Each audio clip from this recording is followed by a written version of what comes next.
You're watching RT International. It's good to have you with us. Let's move on now. The biggest energy deal in history could be the catalyst that leads to the greenback losing its place as the world's reserve currency. That's the opinion of a range of economists, commenting on Russia and China's $400 billion natural gas agreement. And James G. Rickards, Senior Managing Director at Tangent Capital, joins us now live for more. Mr. Rickards, welcome to RT. Very nice to see you here. Obviously, the world is still relying mostly on the dollar while signing contracts and so on. And Russia and China are no exception here. Obviously, the price of the gas deal was announced in dollars as well. Clearly, it can't be replaced anytime soon. What do you think? I mean, if Russia and China, for instance, start paying each other in yuans and dollars, it's not going to work out anytime soon without the involvement of the dollar.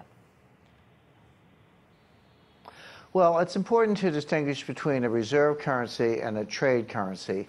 Deals between Russia and China, or China and Brazil, or Russia and Central Asia, any of those bilateral trading relationships, it's fine to have the ruble or the yuan, let's say, as a trading currency, as long as the partners are willing to accept it and you have the banking mechanisms to take or receive payment. But a reserve currency is different. To be a reserve currency, you need a large pool of investable assets. The reserves are just a country's savings account. So if you have a trade surplus or you have direct foreign investment, you accumulate reserves and you have to invest them in something. For that, you need a bond market. And neither Russia nor China has a big enough bond market to serve as a reserve currency. There are very few Chinese bonds and not that many Russian government bonds. Russia actually has very little debt, for example.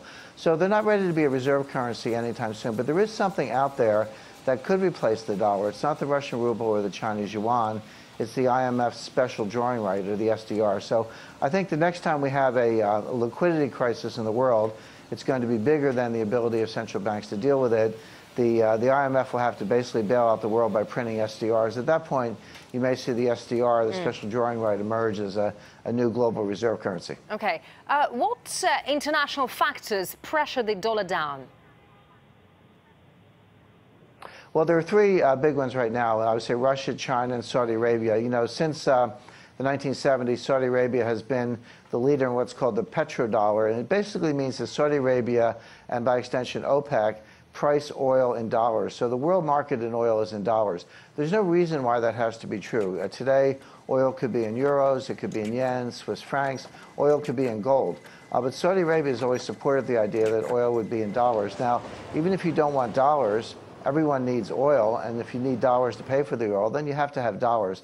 And that's an important prop under the dollar. Russia, of course, is a major natural resource exporter, and they have priced their exports in dollars as well.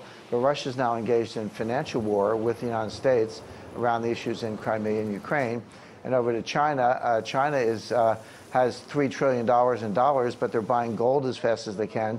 China worries that the U.S. is going to devalue the dollar through inflation, and so they want to have a hedge. If the dollar goes down, the gold will go up. So, you know, China getting gold, Saudi Arabia backing away from the dollar, the U.S. and Russia confronting each other. Three of the legs of the stool, Russia, China, and Saudi Arabia, are all being pulled out from under the dollar. So this is very bad news for the dollar.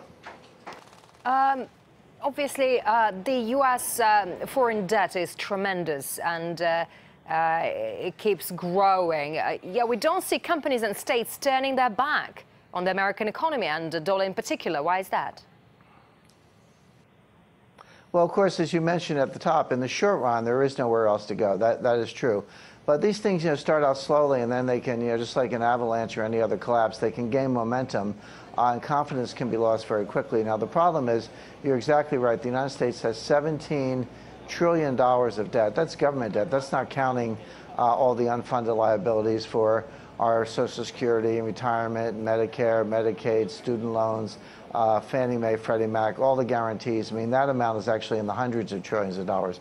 There's no way, there's no combination of growth and taxes in the United States that can pay that debt. The only way you can pay it off is with inflation. Now, the Fed's trying to get inflation, but interestingly, because economic growth is so weak, because we're in a depression, the Fed's not actually getting much inflation. What they are getting are asset bubbles in stocks and housing, and then, of course, those bubbles will pop at some point. So, but the inflation's not here yet, but it is coming, and that's really the only way the U.S. can pay its debt. But that's one more thing that would drive other countries away from the dollar. Why would you hold dollars if the U.S. is just going to inflate away the value? Mr. Rickards, thank you very much indeed for speaking to us. We appreciate it.